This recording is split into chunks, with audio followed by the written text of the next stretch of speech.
Welcome back to the Deep Dive. I'm your host, and honestly, today's session is one of those that I've been anticipating for a long time. It's one of those topics that feels like you're finally finding the missing piece of a puzzle you've been staring at for years.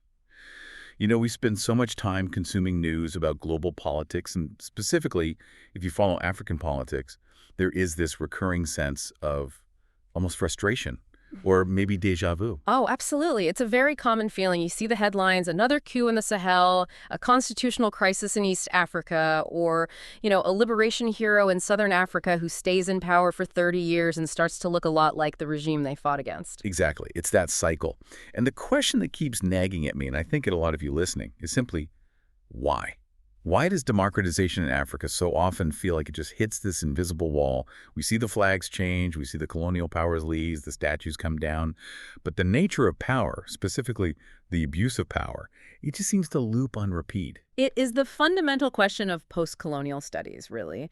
And the problem is the usual answers we get from the mainstream media or even some policy think tanks are, well, let's be honest, they're lazy. Right. We hear the standard hits. It's corruption or lack of resources or bad actors. Or the classic fallback. It's tribalism, as if that word actually explains anything. Right. It's just a label we slap on things we don't understand. And look, those answers are describing the symptoms, but they aren't diagnosing the underlying disease. Which is why today's deep dive is going to be different. We are digging into a stack of materials centered around one massive, dense, intellectual brick of a book.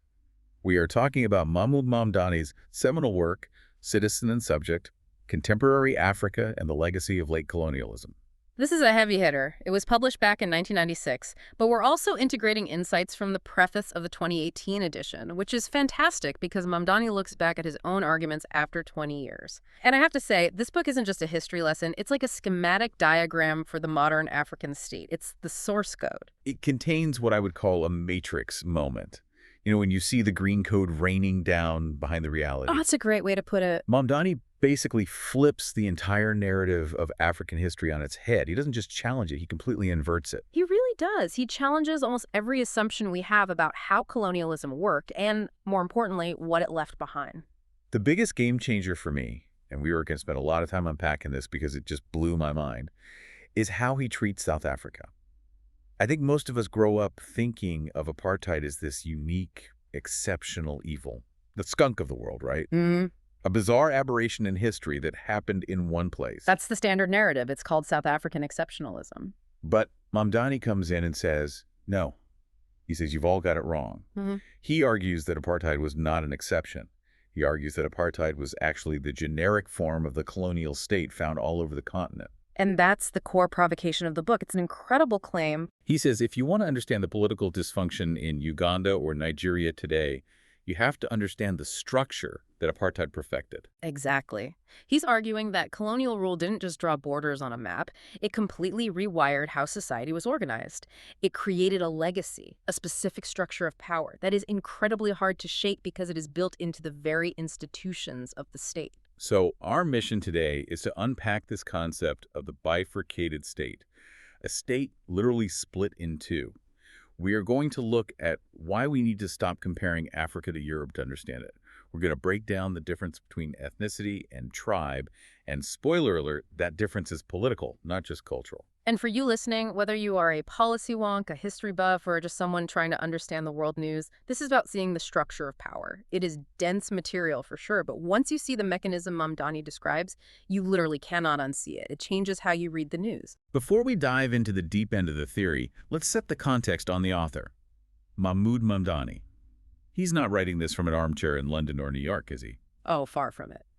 Mamdani is a Ugandan academic with a fascinating intellectual journey.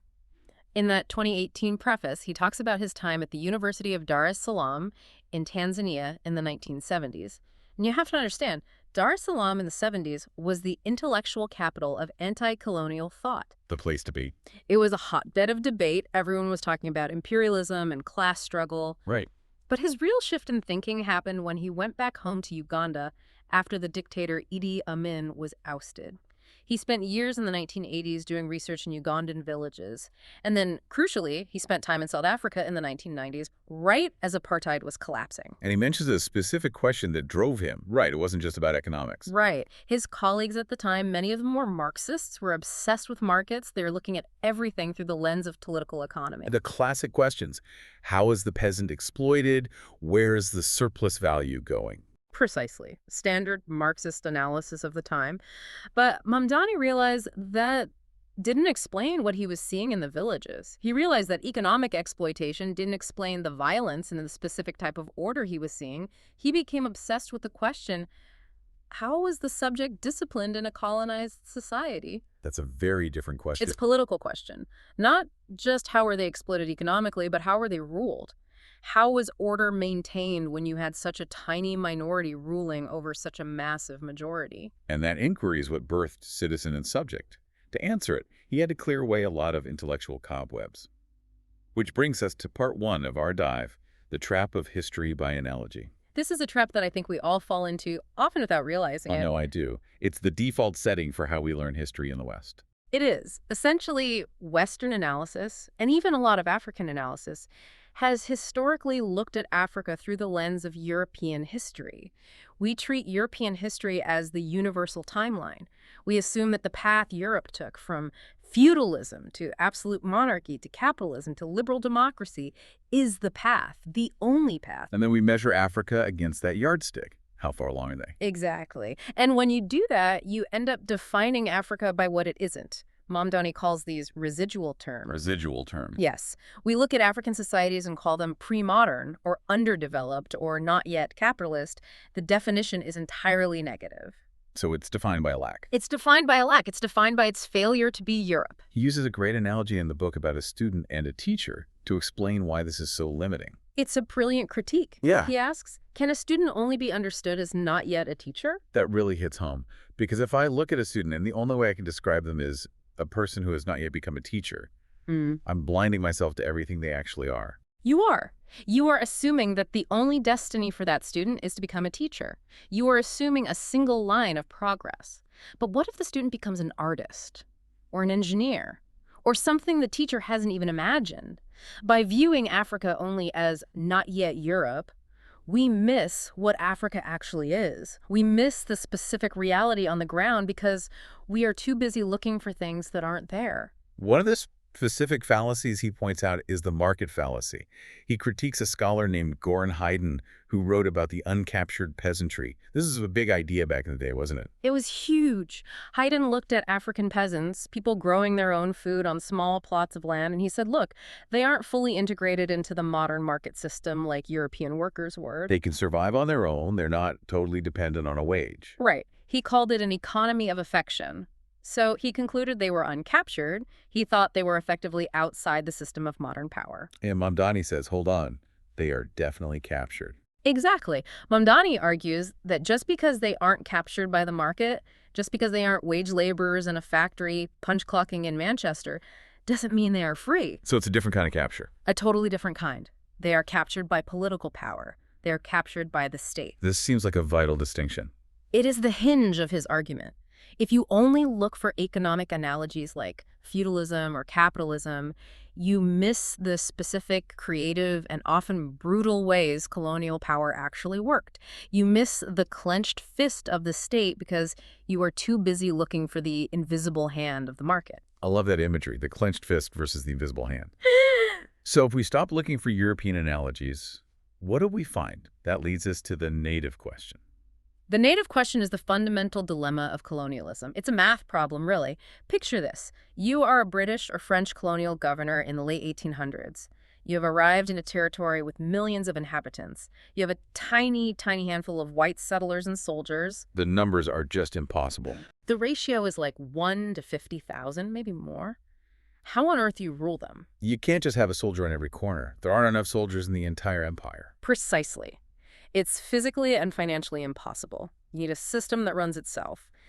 And historically, Mamdani outlines two distinct answers that the colonizers came up with to solve this math problem. Okay, what was the first one? The first one was direct rule. This is the model we often associate with the French or the early British presence in the Cape Colony.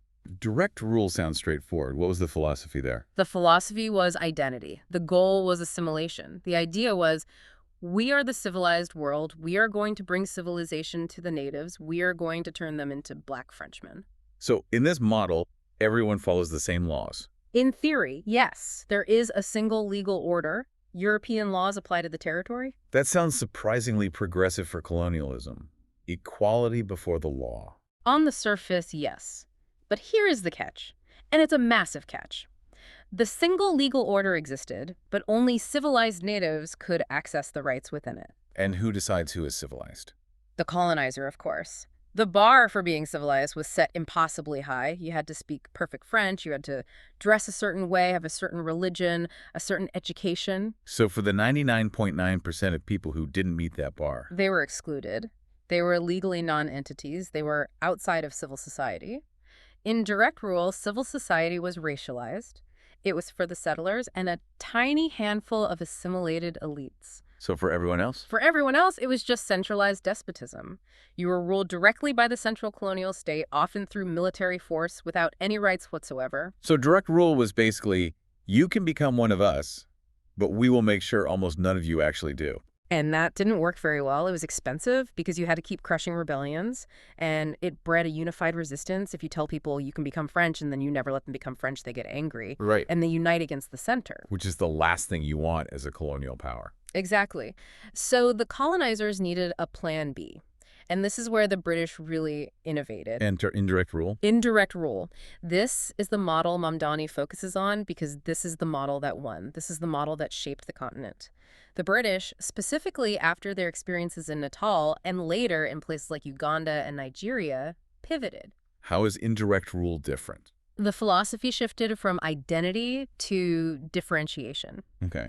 Instead of trying to turn Africans into Europeans, the goal became to evolve separate institutions based on so-called African tradition. So you do you, we'll do us. On the surface. On the surface, it sounds tolerant. We respect your culture. But politically, it was genius and diabolical. It introduced legal dualism. Two legal systems in one country. Exactly. European law for the settlers in the cities. But for the natives in the rural areas, customary law. And this is where the shift from exclusion to incorporation happens, right? Mamdani makes a big deal about this. That is the key insight. Under direct rule, you were excluded from the system. Under indirect rule, you were incorporated. But not as equals. Never as equals. You weren't left alone. You were incorporated into a state-enforced tribe. The colonial state said, you are a Baganda or you are a Zulu, and therefore you must follow this specific customary law, and you must obey this specific chief. And this leads to the result Mamdani calls decentralized despotism. Correct. Direct rule was centralized despotism, one big hammer from the capital. Indirect rule was decentralized despotism, 1,000 little hammers in the villages. And it was better for the colonizers. Much better. It was cheaper because you used local chiefs to do your dirty work. The British didn't have to pay for a massive police force. The chief's own guards did the policing, and it was more stable because resistance was fragmented. All right, if I'm a peasant and I'm angry about my taxes or my land, I'm angry at my chief. I'm not necessarily marching on the governor's mansion in the capital. Exactly. The chief acted as a buffer.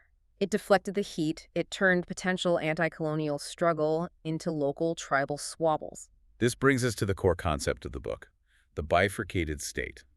The state split in two. If you visualized a map of a colonial African country, say Nigeria in 1940, Mamdani is asking you to see two distinct legal zones. Let's break those zones down. We have the urban and the rural. In the urban areas, you had the domain of the citizen. This area was ruled by civil law, rights, and the market. It looked somewhat like a modern European state. If you were white, of course. If you were white or a very elite African, you had rights here. You could hire a lawyer, you could sue. And then you have the rural. The rural was the domain of the subject. This was ruled by custom, force, and the chief. Here, there were no rights, only custom. You couldn't sue the chief. You were his subject. Mamdani calls this the Janus-faced state. One head, two faces. It looks like a modern state in the city and a traditional chiefdom in the village, but, and this is the key, both are part of the same colonial machine. They are connected. The rural despotism fed the urban economy, often with cheap labor, but they were legally walled off from each other. I want to double-click on this idea of customary power. Because when I hear customary law, I think of ancient traditions, elders sitting under a tree, organic community rules. It sounds authentic. And that's the trap. But Mamdani says, warning, do not be fooled. This is a crucial distinction. Mamdani argues that customary, in the colonial sense, does not mean ancient or authentic.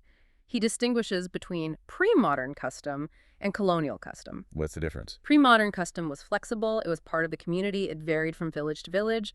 If a chief was abusive, the custom often allowed the community to remove him or ignore him. It was a social fabric. It had checks and balances from the community. Yes. But colonial custom was hardened into law.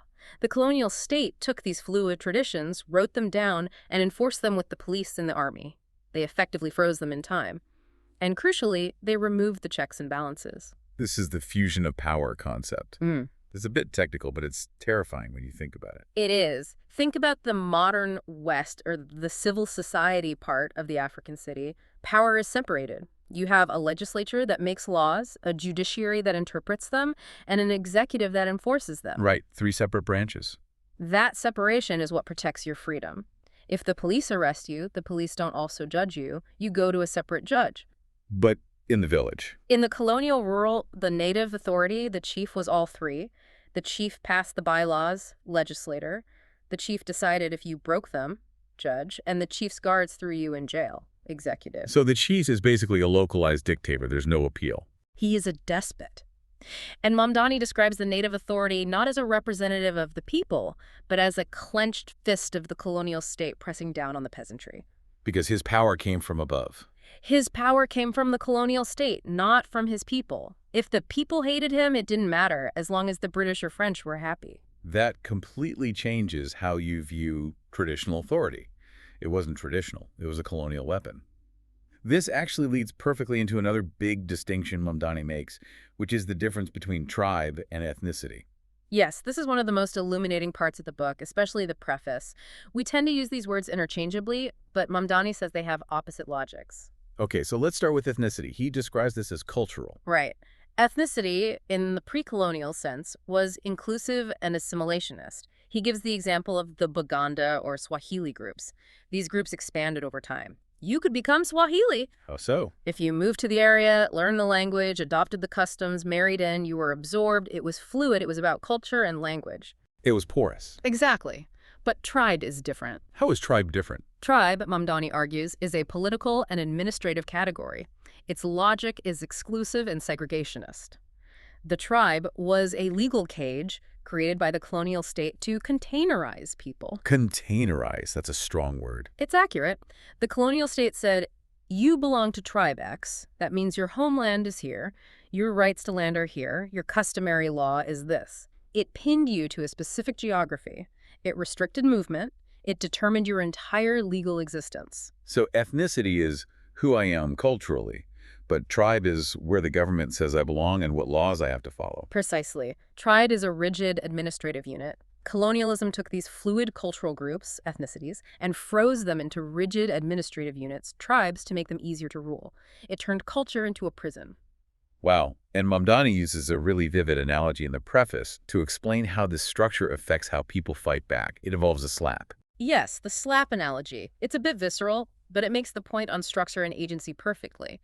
He asks us to imagine a man slaps a woman in 3 different places: Paris, Khartoum, and KwaZulu-Natal. Okay, let's play this out. In Paris. In Paris, the woman protests the violation of her rights. She appeals to the language of civil society, the rights of a citizen. She goes to the police and cites the penal code. And in Khartoum? In Khartoum, she might claim a violation of dignity or religious propriety. She frames her resistance in the language of the dominant religious or moral code of that society. Okay, and in KwaZulu-Natal, under this colonial customary system? She claims a violation of custom. She might say, a man cannot strike a woman unless he is paid lobola, or something specific to the customary law that governs her as a subject. So what does this tell us? It's not about the person, it's about the system. It tells us that resistance is shaped by the structure of power. You fight back using the language of the system that oppresses you. If the system oppresses you through customary law, you fight back by arguing about custom. This explains why tribalism persists. Ah, It's not because Africans are inherently tribal. It's because the state forced them to organize politically as tribes to get anything done. that is profound. You play the game by the rules that are set even if you hate the game. Exactly. And your political identity is defined by those rules. Now let's bring this back to the aha moment about South Africa. We've established this system of indirect rule, bifurcated state, tribal containers. And Mamdani says, look at apartheid. It's just this, but on steroids. Yes. He wants to de-exceptionalize South Africa. The standard view is that apartheid was this unique, crazy aberration, a one-off horror. Donnie says, no, apartheid was simply the perfection of indirect rule. It was the generic form of the colonial state applied to a semi-industrialized society. And the architect of this, or at least the philosopher of it, was General Jan Smuts. Jan Smuts is a fascinating, complex villain in this story. He was the Prime Minister of South Africa, but also a globally respected statesman. Right, he helped write the UN Charter. People admired him. He was admired by Churchill and Roosevelt. He considered himself a liberal philosopher. But his philosophy on the native question was distinct? Distinct is a polite word for it. Smuts gave these famous lectures at Oxford in 1929, and he argued against what he called territorial segregation, essentially just drawing a line and ignoring the blacks. He said that fails because industrialization draws black people to the cities for work. He called this detribalization. He saw detribalization as a bad thing. He saw it as a threat, a massive threat. If black people become detribalized and live in the cities, they will eventually demand rights. They will demand to be citizens, and that would mean the end of white minority rule. So what was his solution? Institutional segregation. This is the key phrase. He said you have to keep the native institutions, the tribes, alive artificially. You govern black people through their own chiefs and their own customary laws, even if they are working in white cities. Wait, so you could be working in a factory in Johannesburg, but legally you belong to a homeland hundreds of miles away, and you were a subject of a chief you might never see. That's it, exactly. Smuts argued this was preserving African culture. He used this paternalistic language about the African being a child type who needs his own institutions. But the real goal was political. The political goal was to prevent black South Africans from becoming citizens with rights in the country they were building with their labor. And then the Broederbond, the hardline Afrikaner nationalists, took this idea and ran with it. The Broederbond took Smuts' institutional segregation and added the brutality we know as apartheid. They realized that to make this work in a modern economy, you needed force. You had to forcibly remove surplus people to the homelands. You had to police the migrant labor system ruthlessly. But the underlying structure. The structure ruling people through tribes and homelands was straight out of the British indirect rule playbook from Nigeria or Uganda. That really connects the dots. Apartheid wasn't an aberration, it was an attempt to solve the native question by locking people into tribal identities. And that is why Mamdani argues you cannot understand the rest of Africa without understanding South Africa and vice versa. They're variations on the same theme. Okay, here gets to the part that really hurts. We move to part 6, the legacy. Independence happens, the flags change, the anthems change, the white rulers leave. But Mamdani argues that while we had deracialization, we didn't get democratization. This is the tragedy of the post-colonial era. The new African leaders, whether conservative or radical, inherited this bifurcated state. They removed the white rulers, deracialization, which was a huge, necessary victory.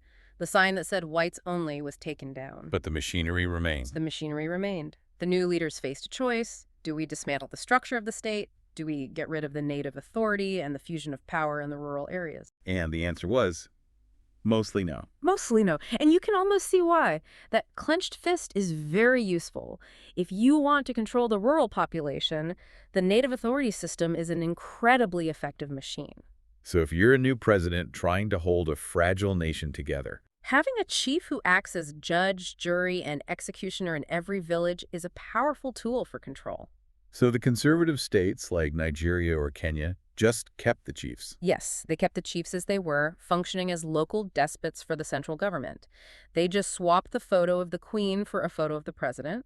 The structure stayed. And the radical states, the socialists, Ghana under Nkrumah, Tanzania under Nair, surely they got rid of it. This is the irony. The radical states often abolished the chiefs as individuals. They called them feudal relics, but they replaced them with party cadres or local administrators who had the same fused powers. The new party official was now the legislator, judge, and enforcer. So the person changed, but the form of power, the despotism, remained. It remained.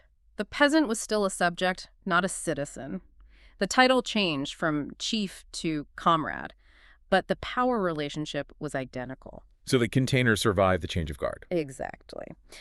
And this brings us to the modern manifestations Mamdani discusses in the preface, specifically looking at Uganda and Ethiopia. Let's talk about Uganda. Mamdani was actually involved there, right? He was the chair of a commission on local government. Yes, under the NRM, National Resistance Movement, in the late 80s. He saw an attempt to reform this, but he argues that eventually the government returned to a form of indirect rule.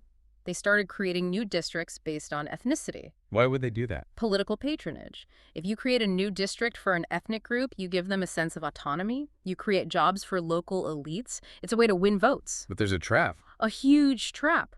Mamdani points out that when you create a district based on ethnicity, you are creating new minorities. Every district has people who don't belong to that main ethnic group. So now, inside this new district, you have a new majority dominating a new minority. You've just reproduced the conflict on a smaller scale. You've created more borders and more tension. And Ethiopia. We hear a lot about ethnic federalism there. Ethiopia adopted ethnic federalism in the 90s. On paper, it sounds good, giving rights to self-determination to different national groups. But Mamdani argues it repeats the colonial error. It ties rights to homeland. So if I am Oromo, I have rights in the Oromo region. But if I move to the Amhara region... You are a stranger. You might be disenfranchised. You are not a native of that region. Your land rights might be insecure. This turns cultural difference into a life or death struggle for land and power.